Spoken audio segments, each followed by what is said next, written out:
दोस्तों 2026 में saving account के रूल सब चेंज हो गए हैं और अगर आपको ये नहीं पता तो आप लॉस में जा सकते हो। क्या बैंक चार्जेस बदल गए हैं? क्या मिनिमम बैलेंस रूल सब चेंज हो गए हैं या आपका पैसा रिस्क में है? आज मैं आपको आरबीआई के लेटेस्ट सेविंग अकाउंट रूल को सिंपल लैंग्वेज में समझाऊंगी। नमस्ते दोस्तों, मैं हूं आपकी फाइनेंशियल एडवाइजर और मैं आपको फाइनेंस और बैंकिंग की न्यू अपडेट्स देने के लिए आ गई हूँ वापस। जो मैं आपको समझाऊंगी कुछ ही सिंपल लैंग्वेज में। जो सेविंग अकाउंट के रूल सब चेंज हुए हैं, ये हर बैंक कस्टमर्स को पता होने चाहिए। कैसे आप अननेसेसरी चार्जेस से बच सकते हो। पहले तो हम बात करते हैं कि सेविंग अकाउंट क्या होता है। ये वो अकाउंट होता है जहां आप अपना पैसा सेव कर सकते हो और आपको इंटरेस्ट भी मिलता है इसमें, मतलब आप इंटरेस्ट भी अर्न कर सकते हो। बट इसके फायदे क्या है? ये आपको डेली ट्रांजेक्शन में हेल्प करता है, सैलरी क्रेडिट में भी और ऑनलाइन पेमेंट्स में भी, जैसे यूपीआई या बैंक ट्रांसफर पेमेंट। इंडिया में हर किसी के पास सेविंग अकाउंट होता है, सो ये टॉपिक सबके लिए इंपॉर्टेंट है, तो इसको ध्यान से सुनना। बात करते हैं सबसे मेन कंटेंट की, आरबीआई के न्यू रूल्स 2026 में जो चेंज हुए हैं।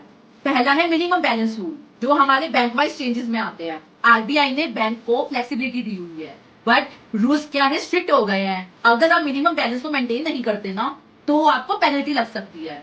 मिनिमम 5,000 का तो बैलेंस होना ही चाहिए। अगर आपका मिनिमम 5,000 का बैलेंस नहीं होता है तो मतलब आपको पेनल्टी पे करनी पड़ेगी, मतलब आपके चार्जेस लग जाएंगे।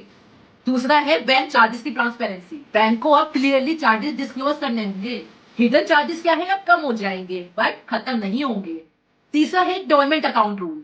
अगर 2 साल तक आपने बैंक अकाउंट यूज नहीं की ना, तो आपका अकाउंट डोरमेंट हो जाता है और रिएक्टिव करने के लिए आपको केवाईसी तो मस्ट है। और जो चौथा रीजन है वो है केवाईसी या री केवाईसी या मैंडेटरी।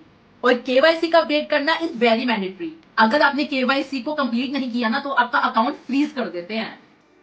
फिफ्थ है ऑनलाइन फ्रॉड प्रोटेक्शन रूल।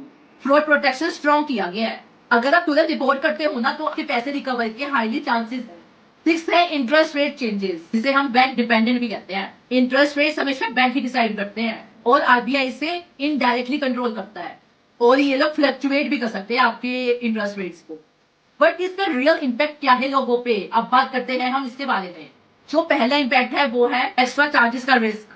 अगर आपने मिनिमम बैलेंस को मेंटेन नहीं किया ना, तो आपकी पेनल्टी लगने के पूरे पूरे चांसेस हैं। जो दूसरा इम्पैक्ट है वो है अकाउंट फ्रीज का रिस्क। केवाईसी को अपडेट नहीं किया या कंप्लीट नहीं किया ना, तो आप अकाउंट भी फ्रीज हो सकता है। तीसरा impact dormant account problem. Old account अगर यूज नहीं किया ना, तो इनएक्टिव हो जाएगा वो। फोर्थ है safer digital banking. Fraud protection ना बेटर हुआ है पहले से, तो ये पॉजिटिव चेंज हुआ। अब बात करते हैं पैसे कैसे बचा सकते हैं हम, जो हम सबको जानना है। बताओ कैसे बचा सकते हो आप ये पैसे। मिनिमम बैलेंस को मेंटेन करो, रेगुलर ट्रांजेक्शन करो, केवाईसी को अपडेट रखो, बैंक चार्जेस को चेक करो, फ्रॉड अलर्ट ऑन रखो। और सिंपल लैंग्वेज में रूल्स हमारे स्ट्रिक्ट हुए हैं, चार्जेस अवॉइड किए जा तो सकते ही हैं। केवाईसी बहुत इंपॉर्टेंट है। अवेयरनेस स्प्रेड करोगे तो पैसा सेव करोगे, मतलब केयरफुल रहना है, केयरलेस नहीं। अगर आपको ऐसे सिंपल फाइनेंस की वीडियोस चाहिए तो हमारे चैनल को लाइक, सब्सक्राइब, फॉलो, कमेंट करो और हमें बताओ कि आपके पास और क्या रास्ते हैं पैसे सेव करने के लिए। क्या आपने ये सब चीजें की है या नहीं की? और हमसे जुड़ने के लिए आप हमें सब्सक्राइब करें, तो फॉलो कीजिए हमारे माय फाइनेंशियल एडवाइजरी पेज को।